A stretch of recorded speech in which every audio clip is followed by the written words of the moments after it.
The global business leaders and heads of state are set to tackle some of the world's most pressing economic challenges. Now, at the upcoming Qatar Economic Forum, the global economic recovery is facing major obstacles as the world is trying to emerge from the economic downturn which has been created by COVID-19. The issues around escalating inflation more recently, and including that Russia's military assault on Ukraine, are just some of the issues that the world is grappling with right now. Well, let's speak to one entrepreneur who is one of those who will be representing South Africa at this particular summit. His name, Bright Hlongwane. He sits with me in studio right now. Mr. Hlongwane, thank you very much for your time.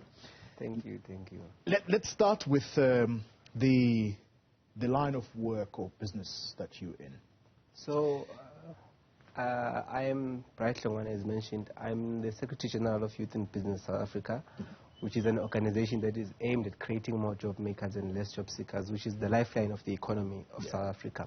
So that's the line of business I am, which is promoting or creating an environment where youth entrepreneurship thrives. Yeah, all right. And whilst we are on the issue of youth unemployment, do you think there are things that are being done right now that are contributing towards young people being absorbed in jobs? And if so, what are those initiatives that are taking place? So we live in a country with many initiatives. One of them is the Youth Employment Service.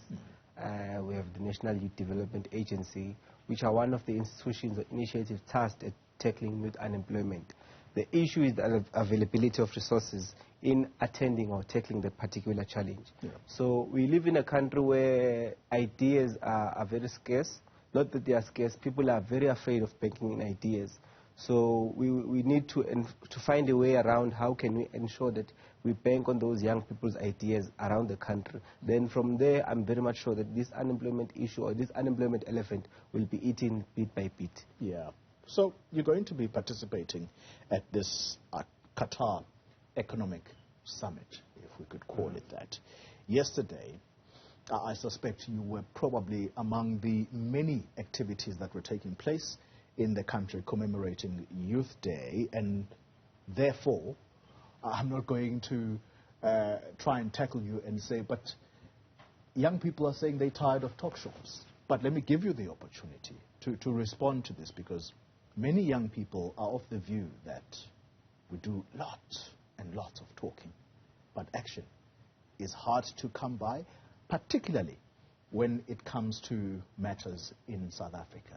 Plans are plenty, but it's the implementation of those plans that is a problem.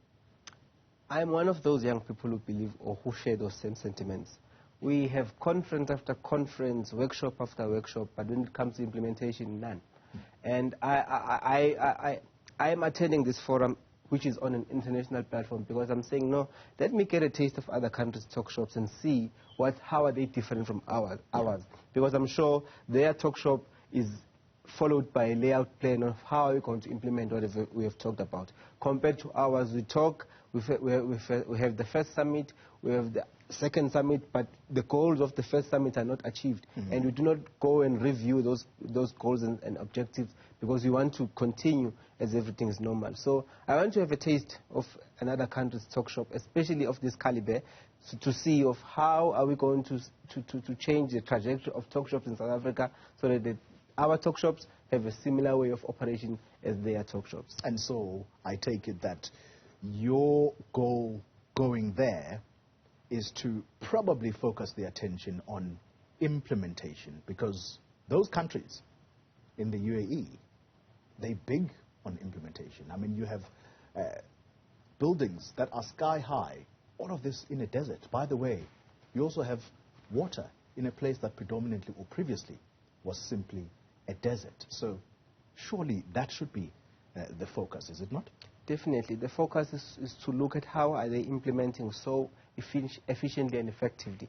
Because I tend to believe that the caliber of their leaders is something that we are in dire need of in South Africa, because we need leaders who are going to be implement friendly, because our current leaders are not implement friendly. They are very good at formulating policies, but when it comes to implementing them, they change their tunes. So in the Middle East, that's one thing I love about that region, because implementation is very fast-tracked, and people they know that if there is a goal, we are all working towards achieving that goal. No one pulls the other way, which is something that I think we need as Africans, especially South Africans, that unity in purpose, because we need to have a united purpose or a united-driven purpose population that says, if we want to build this country, we are all going to move towards this direction. Yeah. Well, I suppose your message then that you are going to take with you as you possibly going to address some of the activities or talk shops, as you put it, in Qatar. What do you think should be the central message coming from young people of South Africa, particularly those that are in the entrepreneurship space? My message and my mission going to the Qatar Economic Forum is to tell the international community that young people's businesses in South Africa are more than ready for investment. We need people, or we need investors that will be able to take the risk and bank on our ideas. We need investors that are going to be able to hold us by hand and walk this entrepreneurial journey with us. And we need people who are going to say, you want to take a gamble on entrepreneurship, let me give you the first coin or note to take that gamble with. We need those type of people, because without those people, it's extremely tough for entrepreneurship, especially youth entrepreneurship, to thrive in South Africa, because all of us, especially young people, are bubbling with ideas. It's just the right platforms that we are supposed to be part of to nurture and harness those ideas. So my message and my strategy going to the Qatar Economic Forum is to establish that platform where young people can feel safe that their ideas are protected, where young people can feel safe that their ideas are going to grow alongside other young entrepreneurs. Right, Hlongwane, let me thank you very much for your time. We look forward to engaging further when we come back, so that you can tell us what it is that the Qataris do in order to put into action what is contained in documents, volumes and volumes of documents.